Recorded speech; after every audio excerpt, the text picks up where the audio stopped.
You gotta give me one thing. I'm a scary judge of talent.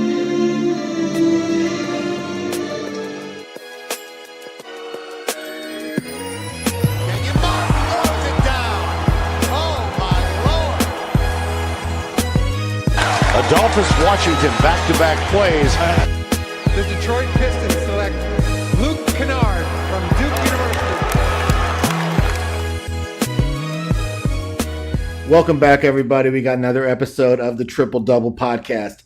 Another season 2 episode. We've got Jason Morrow in the building, as always, as our producer, 270 Hoops, trying to get some more YouTube subscribers this week. So make sure you hop on their YouTube site, follow Jason Morrow. My name's Corey Albertson at Triple Double Prospects, and today's episode is the first non-basketball episode. We've got the highly anticipated, highly requested gambling episode. And joining us today, we've got two of my good buddies. We've got Josh and we've got Doug. Gentlemen, what's going on? Not too much. Hey, how's it going? Good. Glad to have you guys here. We got Doug joining us all the way from Reno, Nevada. And we've got Josh sitting here in the room with us with Jay Morrow working the controls as always. So I just want to do a quick intro as to why we're doing this episode and the thought process behind it. It's not strictly because we've run out of basketball ideas, although that's maybe a small part of it. The major part of it is when I go on the road in April, in July, in June at team camps, I talk to a lot of college coaches, and a lot of them know that I play a lot of poker. I just got back recently from doing a trip in Los Angeles where I played poker on stream and had a lot of basketball people watching that. And a lot of them are basically like, Corey, we don't really care what you had to say about basketball. Tell me your gambling stories. Tell me your poker stories. And the reason is, a lot of guys who are into basketball, especially in my age group, late 20s to, maybe early 40s, were part of what was really the poker boom in the early 2000s with ESPN and have played some, and because of work and maybe because of status, if they're a bigger name coach, aren't able to get out there and gamble into casinos or play cards as much as they like to. So I thought we'd indulge them a little bit today, get a couple of my poker buddies on the show and just try and have fun and tell some stories. So want to start off here. I'll start with Doug and then we'll go to Josh. And, just kind of talk about, Doug, you're getting into poker, why you play poker, what you do. Okay. I got into poker like a lot of people my age. I'm 30, so about 10 to 12 years ago, I got in playing online poker. Back when it was the heyday of the online poker world. I was actually in Southern California at the time in the military, so. Free time, we didn't have a lot of shit to do. So, Wi-Fi and laptops and, gambling obviously was going to break out at some point. Went to some of the local casinos in Southern California that were 18, you only had to be 18 to get in. So I think I was 19 at the time. So, had an entry into that world, and then just kind of took off. I kind of, it was just something that, strategy wise, and it's so complex, and it just, I've always been a gambler. I was in 8th grade, that's kind of when it started. We started betting football games together, small time shit, obviously, but, the juices started flowing young. Then through high school, it was a lot of sports betting and shit like that. And poker was kind of I was kind of a little bit too young for the initial wave of the poker boom. Some of the kids, yeah, but in a different circumstance, I could have been one of these kids that found poker at 15, because maybe their dad played online. A lot of guys my age either started after me or kind of had a head start where they were playing pretty high level poker at just being a teenager, because you can get that good at the online games. It's no different than playing video games online. Kind of lost my train of thought, but that's kind of how I started with gambling. So, and then went further from there. So, I've basically been in the gambling world for about 11 years. For sure, man. For sure. Let's let Josh talk. Josh has a little more normal human being version of this story. So I started playing poker about when I was 14. Went on to a trip to Lake Erie, and my cousins who are a little bit older than me, they thought it'd be real cool to invite me to a little $10 sit and go. And after a few trips going back to my dad, I was all of a sudden in for $60. And they thought it was great. And I lost every single penny in the game. But after that, I was working at Kroger, and I discovered online poker when I was 15, 16. And back then, if you had a social security number, they'd take your money, and you just had to wire transfer money through Western Union, and that's how you did your withdrawals. And played online up until I was about 20, 21. Got out before Black Friday happened in 2011 when the government decided we weren't allowed to play anymore. And just been playing live poker pretty much ever since then. Right, and I mean the great thing about the live poker, that's what we're going to talk about today. Is that's really what I think people want to know about when they talk to me. Basketball guys specifically, in terms of the rowdiness that can be associated with it, the characters that you see is something that we always talked about as one of the reasons that we decided to have this conversation. And I mean, for Josh and for me, it's more supplemental income. For Doug, it's more primary income. But one thing you get to see is just it's a really fun way to put some extra money together while doing something that you like, while also learning a lot. I think we're going to talk about, you learn a lot about yourself, and then you just learn a lot about people. Oh yeah, I mean and that's the thing too. I mean, kind of what I see poker at now, because I've kind of been a guy that's seen kind of like everything that poker has to offer, at least like on outside of like ultra exclusive high stakes games that don't even really get talked about. Private games, wherever. I hear stories about them every once in a while, random spots in Florida, random spots throughout the South, Texas, I'm sure New York as well, LA, all these scenes that have these games that, are just insane.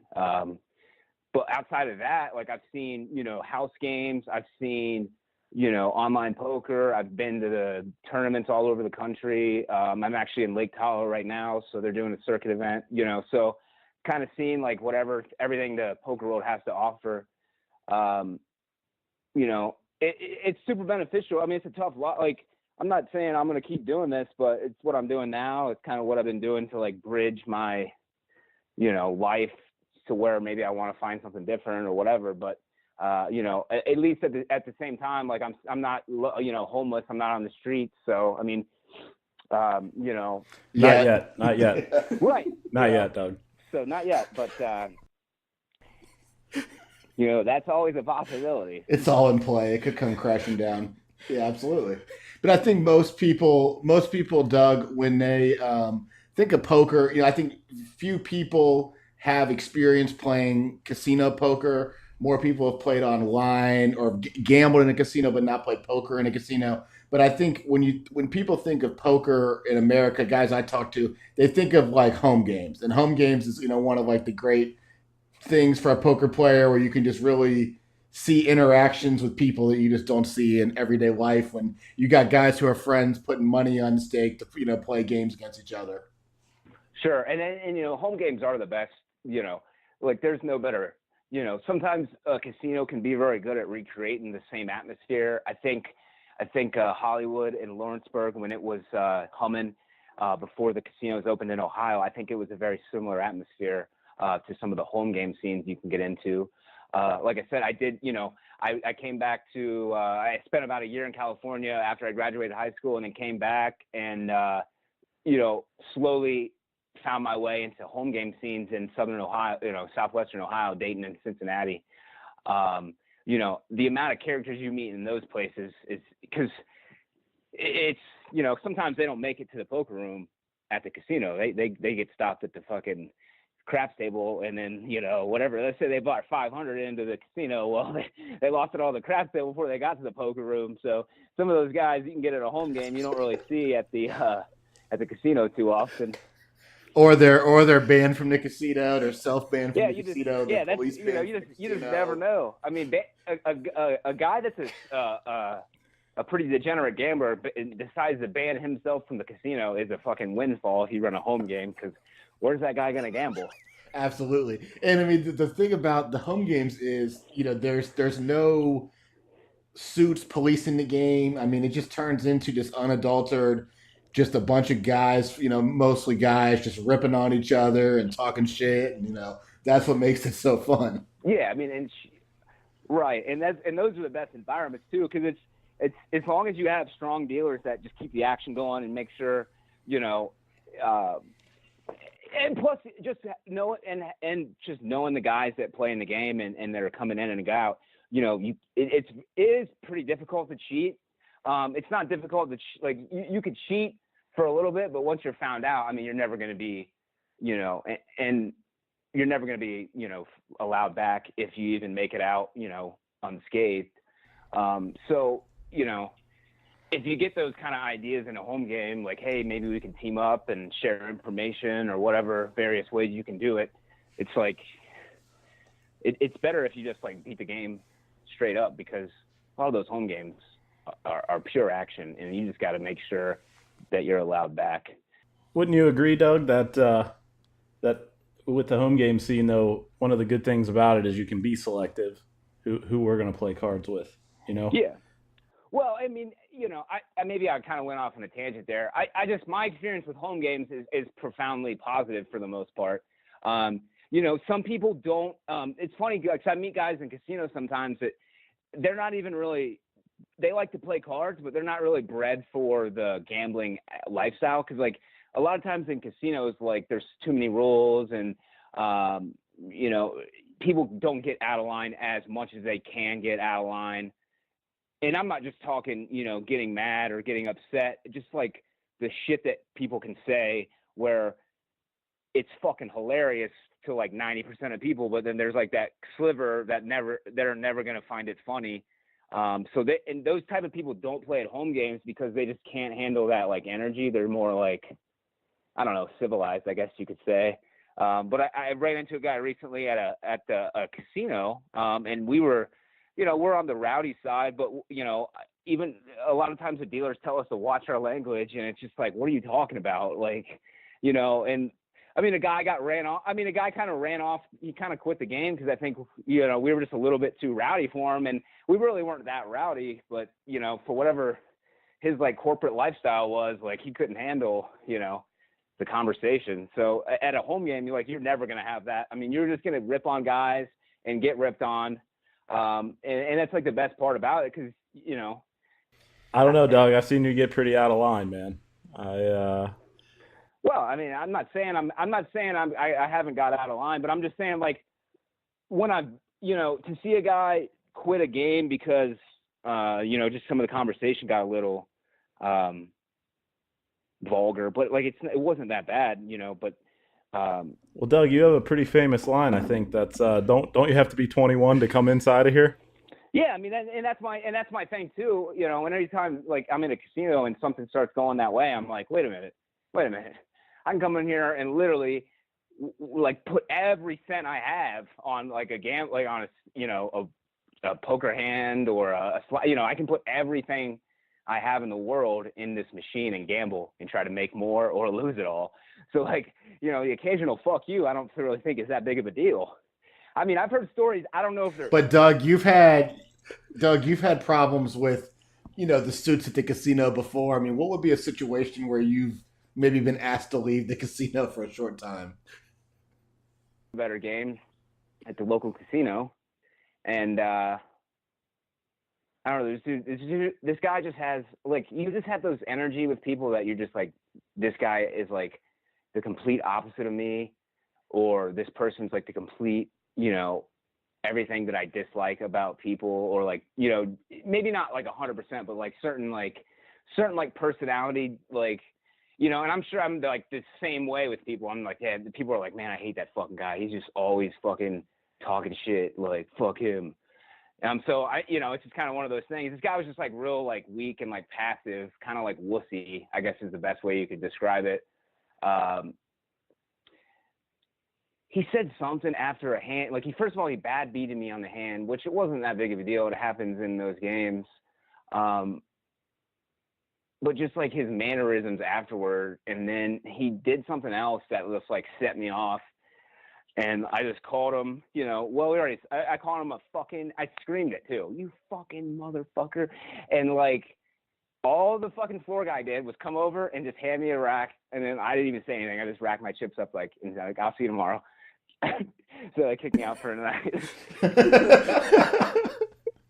But that's what you get. You get a lot of that in poker. I mean, like, we don't want it like.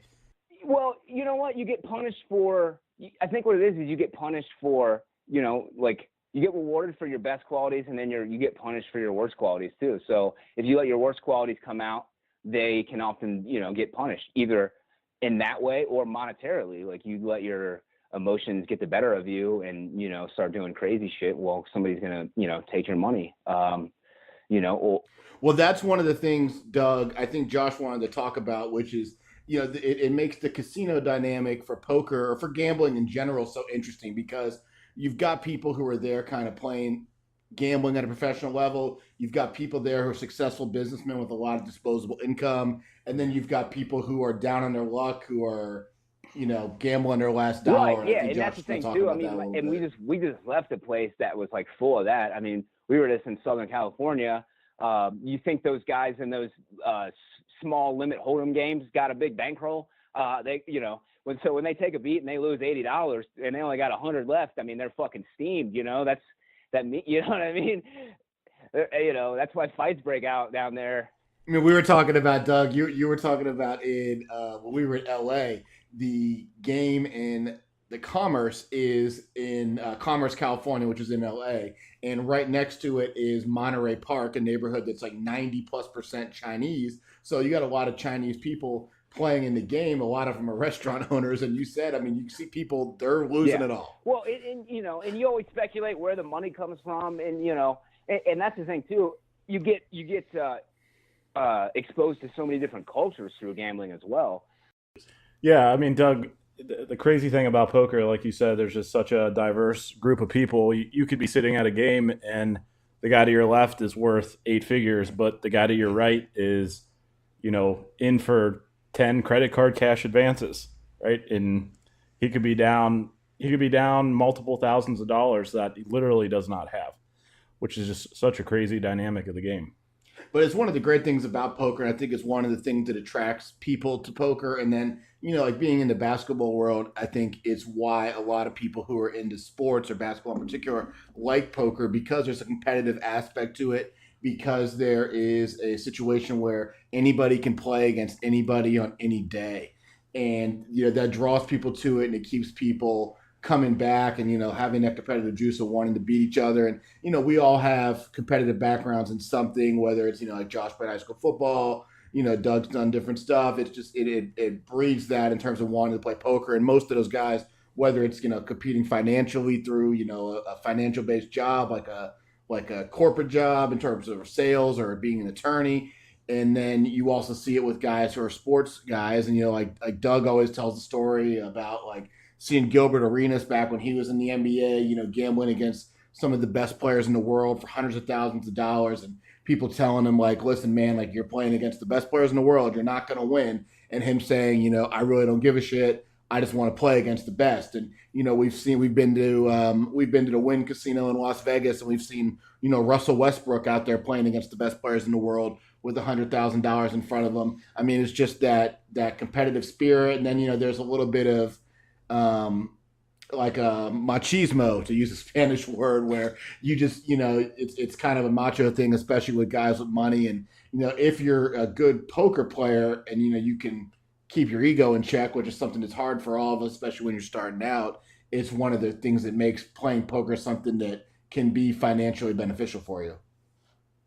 Absolutely. And a lot of the best poker players were athletes. I mean, Doyle Brunson famously was going to be drafted by the Lakers out of college, and like had a horrific injury. Like he was literally basically the most famous professional poker player.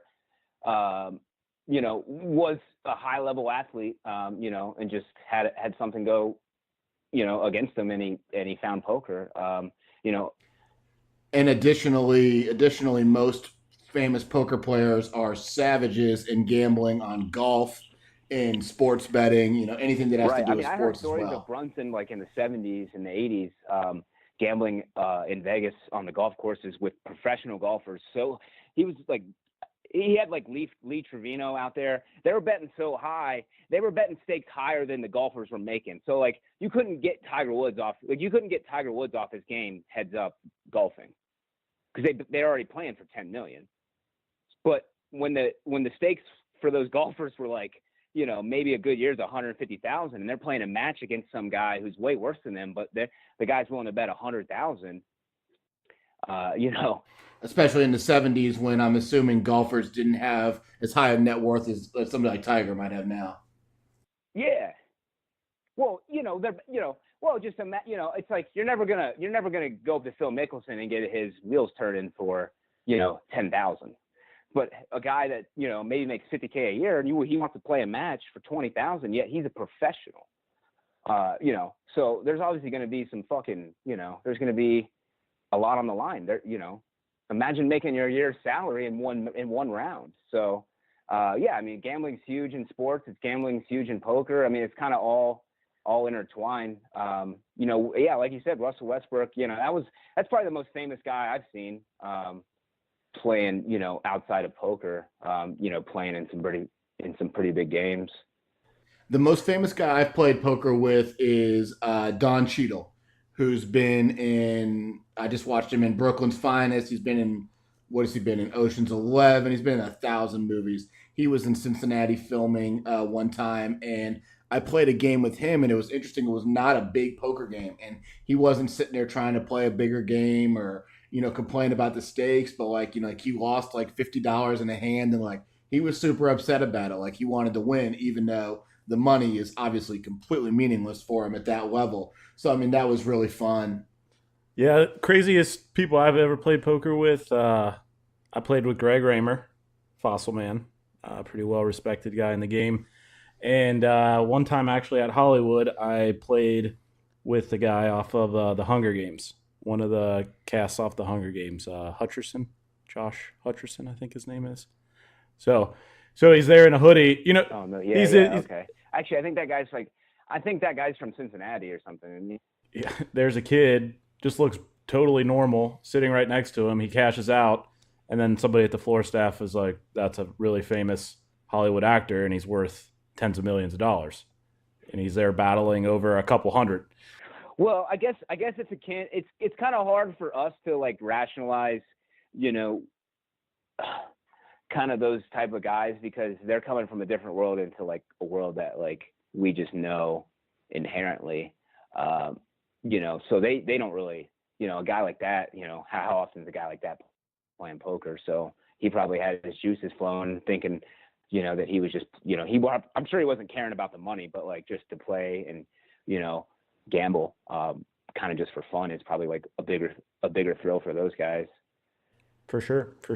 Well, let's switch gears a little bit then from the people who should be famous, to be honest, but are not famous. The total animals, the degenerate gamblers who really are what make the casino fun.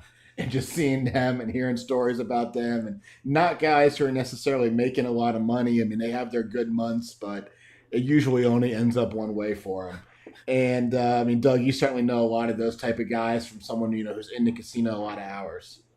Yeah, I mean, I would say I know more than most people. Mainly because I fucking ingratiated myself with all of them for a long time. It seemed like a good idea.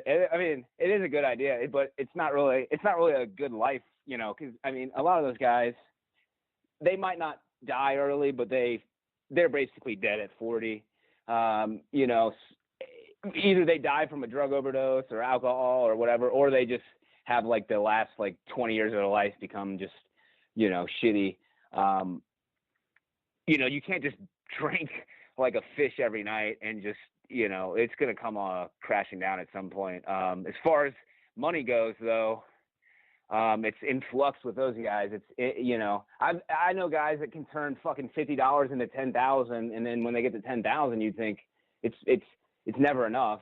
I mean, the amount of times I've heard about guys turning small numbers, a couple hundred, $50, $30 into 5 figures or high 4 figures. It's staggering. And then, you think think about a guy having $30 to his name, and through gambling only, in like 2 weeks, he turns that 30 into 10,000. Like how much better his life is. But yet, instead of doing anything responsible with the money, he just bets higher. And then eventually you keep betting higher, they're going to get you. And it's a never-ending stream of boom and bust with those guys. And Doug, if you don't want to use the name, you don't have to. But tell the rat story. The horse racing story. Yes, absolutely. All right. So if you guys want to hear a good gambling story, so a buddy of mine, I didn't know him at the time, but this is like a famous story with him. Unfortunately, I don't know enough about horse racing, so there's like 3 tracks in Cincinnati.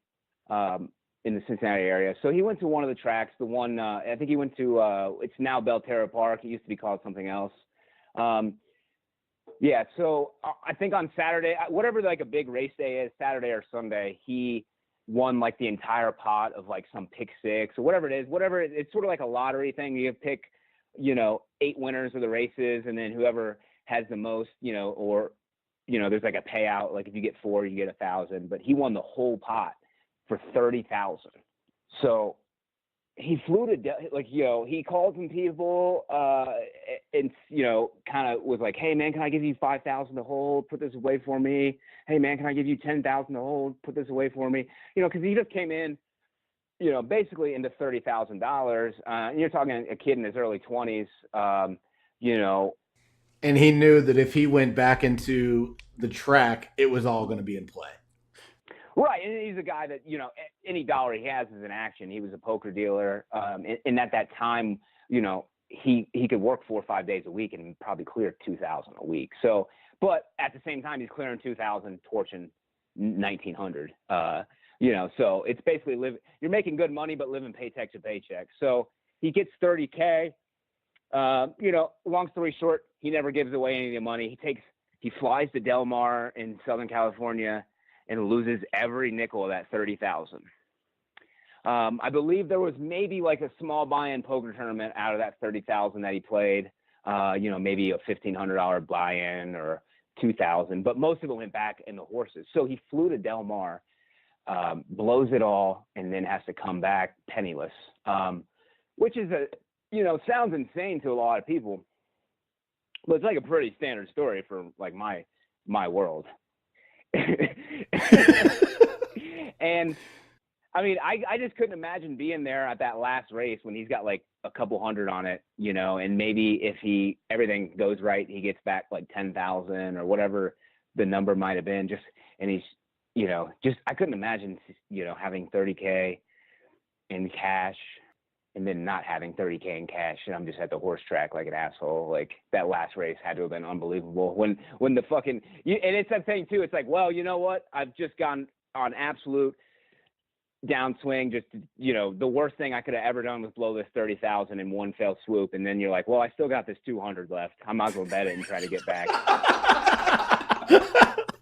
And then it doesn't come through. I mean, and then you got to fly home. Oh man, that's got to be brutal. How he didn't walk into the Pacific Ocean, I'll never understand. He would have been better off if he did. And here's the best part of the story. He got like a hooded sweatshirt that said Del Mar on it. And my buddy used to fucking always say, man, that's a sharp sweatshirt, dude. I mean, like, just anytime he wore it, man, that is a sharp sweatshirt, dude. That's a $30,000 sweatshirt. That's fucking sharp. So like that's one example of like just an absolute animal in gambling, and like I know Josh has other stories. Oh yeah, So a poker story, one that comes to mind, Corey and I, we were just talking about it right before we got on the mic here. And this guy is also somebody that Doug knows, and he's definitely a friend of some other friends of ours. But this guy in particular, back around, I think, 2009, 2010, he used to just be a purely online grinder, kind of had a bad downswing. He maybe had 10, $30 inside of his account, and PokerStars was running this promotion where basically they were giving away tickets to their premier tournament every week, which is called the Sunday Million. And I believe back then it was about a $200 or $250 buy-in tournament. And he goes on this sick run. I believe he ends up winning about 100 to 120,000. So in basically a day, he went from, $10 to $30 to 120,000. So then he takes that money. I believe he goes to Vegas. He wins a tournament somewhere maybe 60 to 90,000, and the writing's on the wall with this.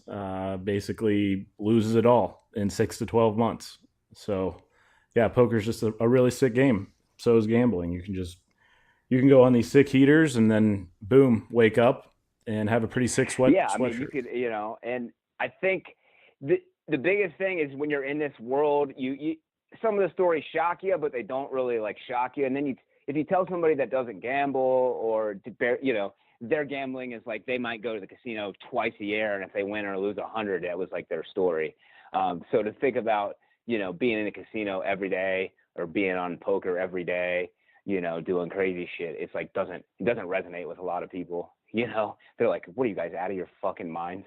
Well, the majority of people, I mean, like this podcast really has just turned into what I wanted it to turn into, which is just a bunch of stories about gambling and, hopefully saving me some stories in the future. When I see some of my buddies on the road that don't get to gamble. But I mean, the majority of the people who we're friends with are very responsible by gambling standards, responsible with their money in terms of, playing poker, not getting outside of what they can afford. They've got other income, or if they play poker for a living, they're very, very careful. Like Doug, you're super careful with your money, despite knowing a bunch of animals. So, I mean, that's the majority. But in terms of what makes a fun podcast, we're here to talk about the stuff that we've seen, like my favorite story, and it doesn't involve like huge sums like 30,000 like you guys are talking about, but it's with our buddy Jared. And, we're playing a home game. Well, no. So Jared is a dealer at the time at the casino in Cincinnati. He's since moved. And he's flat broke. He's playing in the home game that we play in. It's mainly young poker players and dealers at the casino, playing a little home game, couple $100, not a big game. And Jared's just flat broke. So he can't play in the game that night. So the guy who runs the game says, all right, Jared, we'll let you deal the game. You can deal. You can keep all of your tips. So people are tipping him $1 a hand, $2 a hand. Some of the dealers are very generous tippers because they depend on tips. So, in the course of 3 hours, Jared gets to like $120, $130, whatever. So he asked the guy running the game, he said, can I take a break? And the guy finally goes, all right, you can take a break. And then Jared, of course, can't wait to sneak in the next question. Well, since I'm taking a break, can I play a few hands? So the guy's like, all right, whatever, dude. You can play a few hands. So Jared buys in with his tip money. He's got $120, $130. And the very first hand he's dealt in, he bluffs off the entire amount of money that he's got to the dumbest guy in the game who's never, ever going to fold because he's an even bigger gambler than Jared. And I just remember the look on Jared's face as he just gets up, taps the guy running the game on the shoulder, and goes, all right, I'm going to go back to dealing. Amazing. I mean, that's the type of guys, it's kind of embarrassing to say it now on the air, but those are the kind of guys we're friends with. And I mean, I've told Jay Morrow, who's our producer, I've told Jason the story of the Windsor trip in the roulette wheel, and I think that's the funniest gambling story I've ever heard. It is by far the funniest story that I've ever heard. There's some that get that can rival it, but this is easily one of the funniest stories of like all time. it is a little bit of a long story. So I mean, I don't know if we want to go. No, So, go for it. Go for it. You know, like I said, No, we go for talked it. about some of these groups. You know, some of these guys that we know. You know, and a lot of these stories, these guys. You know, a lot of these guys are in their mid-30s right now. But this stuff happened when they're like, you know, 22 to 20. You know, they'd still be doing it if they could. Yeah, listen, you know, eventually the wheels fall off. They got to get real jobs and, you know, be schmucks. But, you know, they'd still be doing this shit if they could. So 22 to 30, roughly. I don't know. These guys were pretty young at the time. So they go up to, we're from Ohio, southwest Ohio, you know, Kentucky, northern Kentucky there. Some of these guys are from Kentucky. Well, long story short, they make a trip up to Windsor. Young kids, you know, Windsor's a new place. At the time, you know, there wasn't as many casinos around as there was today. So, you know, drive 6 hours up to Windsor or whatever it is, you know, and get your gambling fix in for the weekend. So I believe they go up on a Friday night. It's probably about this time of year, you know, fall, maybe even the winter. I mean, I would imagine they don't have much money on them. Probably, you know, I think there was 3 guys, maybe just 2. You know, they probably have 1,500 between them. You know, it's a party and gambling weekend. So they go up there and they find themselves at the roulette wheel. This is the first night. So they get up there Friday night and they just hit an absolute streak on the roulette. I mean, just go, you know, from whatever they had to like literally 20,000. And the way the story was told to me, and it's been verified, so, you know, and these guys, you know, like, it sounds crazy when you hear the story, but, like, you know, they're not embellishing it because you've seen other shit that they've done that's equally crazy. So the one guy had an aunt. I don't know if it was an aunt or a great aunt, but she was wealthy, and he basically would just call her up. Dude, he took like $150,000 off his aunt. So they talk about, you know, they would call up his aunt. Sorry to go off on a tangent, but this is part of a funny story, dude. They would call up his great aunt and be like, he owes us call up as a bookie, even though it was just like his buddy. Dude, he owes me $5,000. Can you? I mean, like, I don't know what you want. We're gonna have to break his legs, you know. And she would just pay him like $5,000.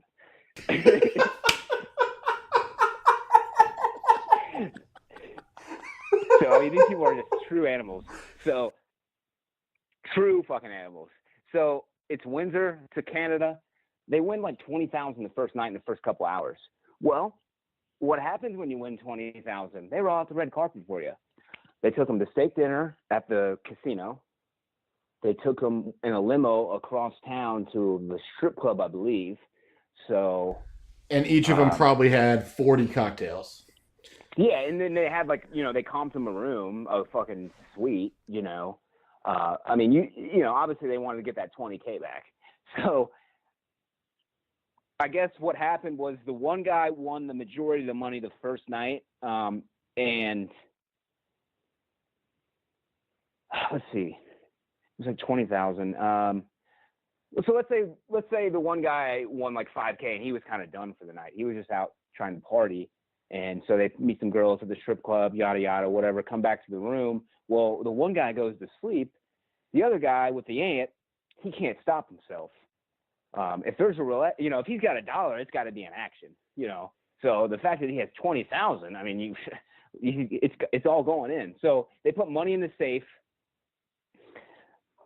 The other guy locked all his money up. The other guy went downstairs and he kept gambling. At about 3 to 4 a.m., he says he wakes up and he just hears knocking on the window. And he's like, what the fuck? Well, the guy torched the fucking 20,000, went dead broke, lost everything, and was banging his head on the window. I'm a fucking idiot. I blew it all, man. I blew it all. You know, he's like, what the fuck? So, you know, well, long story short, eventually goes to sleep.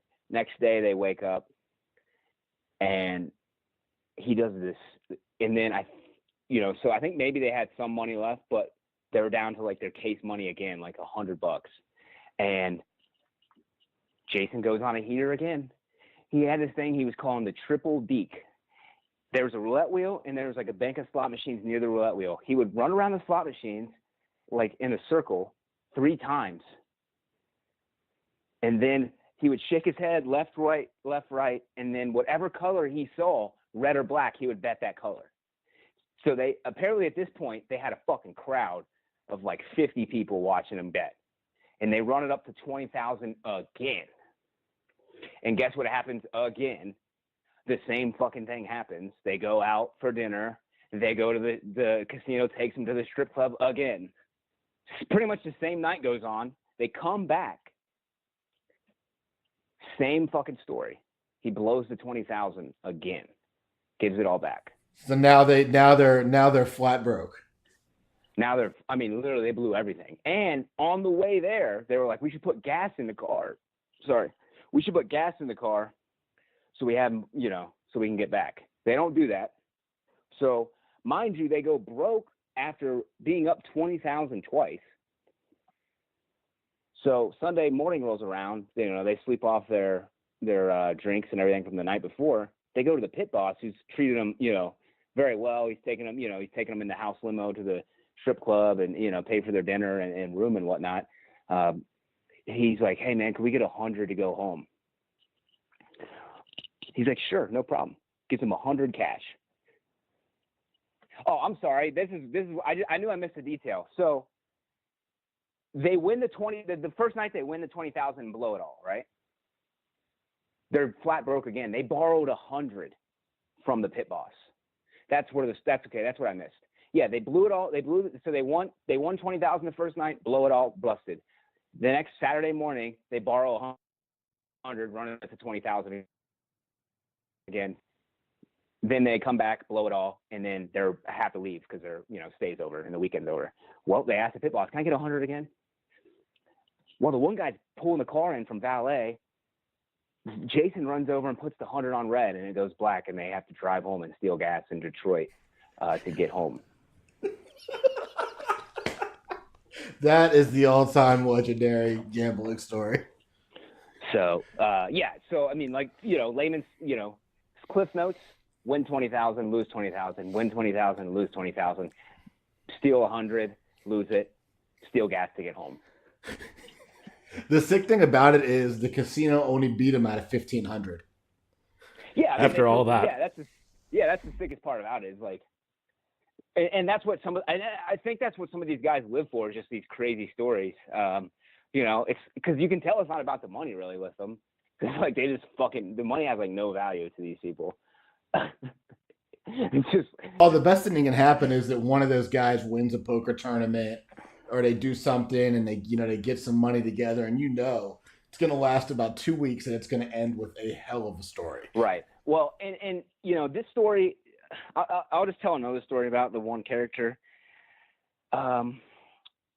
So Jason was in a group of guys that some were good players. Like I said, they kind of like, there's like this subculture that kind of happened in the early and mid 2000s, and he was like just happened to be part of it, and it was surrounding poker. So he was in an online tournament, and he was it was a Poker Stars Scoop tournament, one of their like 4 quarterly tournaments, and it's a big fucking field and it's a big prize pool, and it was a high-low tournament. It was an Omaha 8 or better high-low tournament.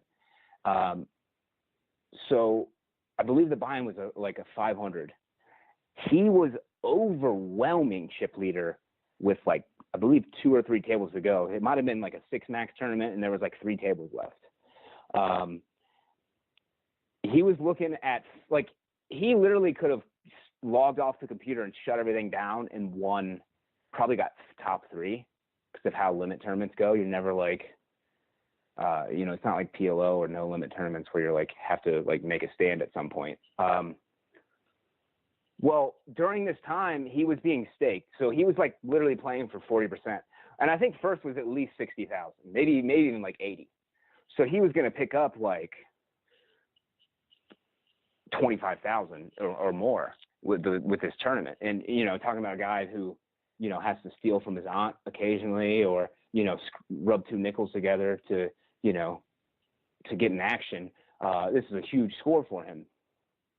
Well, he got upset during the tournament. It's still ongoing because he realized what was going on. He realized he was the overwhelming chip leader, and then he was only going to get 40% of his, like, let's say it was 80,000. He was only going to get 40% of that, and his other two friends were going to split up 60.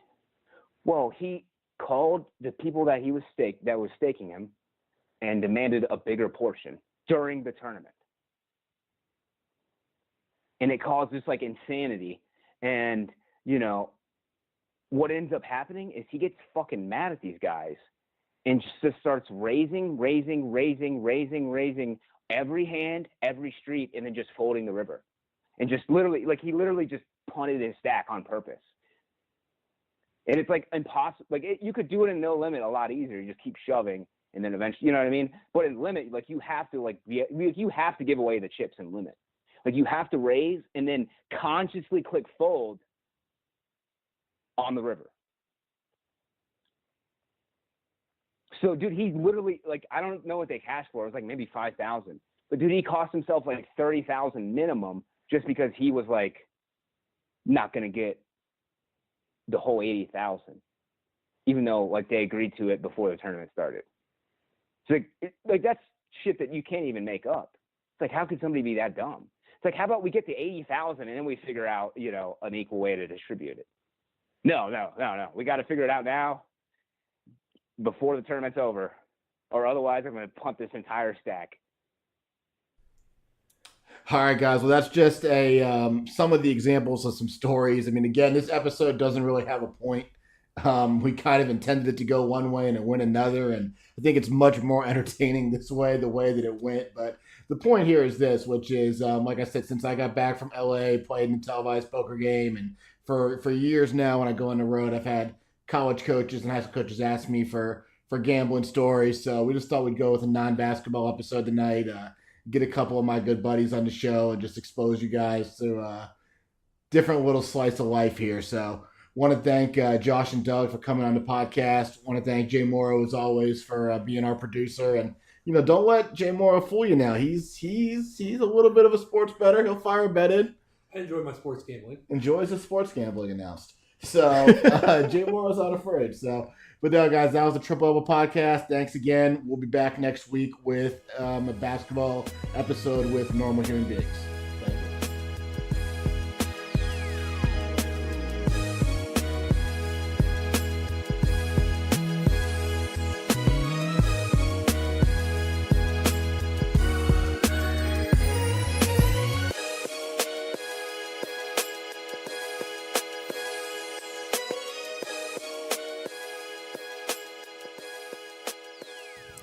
This podcast is brought to you by PlayEasy.com. For players, coaches, or casual athletes looking to book a sports facility, as well as owners and managers of sports facilities, PlayEasy.com is the new one-stop site for streamlined services. If you're looking for a place to practice, play, host your tournament, camp, or other, simply go to PlayEasy.com and create a booking request for your area. Your request will go out to surrounding facilities who will respond with their best offer. Once you receive the offer that best fits your needs, book the facility and you're ready to play. For facility owners and managers, PlayEasy puts the power in your hands to maximize the usage and visibility of your facility. Register your facility for free today at PlayEasy.com. PlayEasy.com is the booking site built by athletes, coaches, and facility managers, and is proud to help bring you the Triple Double Podcast. This podcast is also brought to you by Anago Cleaning Systems. Are you tired of struggling in a dead-end job? If so, Anago Cleaning Systems has what you're looking for, an opportunity to go into business for yourself, but not by yourself. With franchising opportunities available for as little as a $2,500 down payment, purchasing an Anago franchise has never been easier. Once you own your Anago franchise, you're licensed to clean commercial facilities all around the greater Cincinnati, Dayton, or Columbus areas with the support of Anago's sales, quality control, operational, and accounting staff.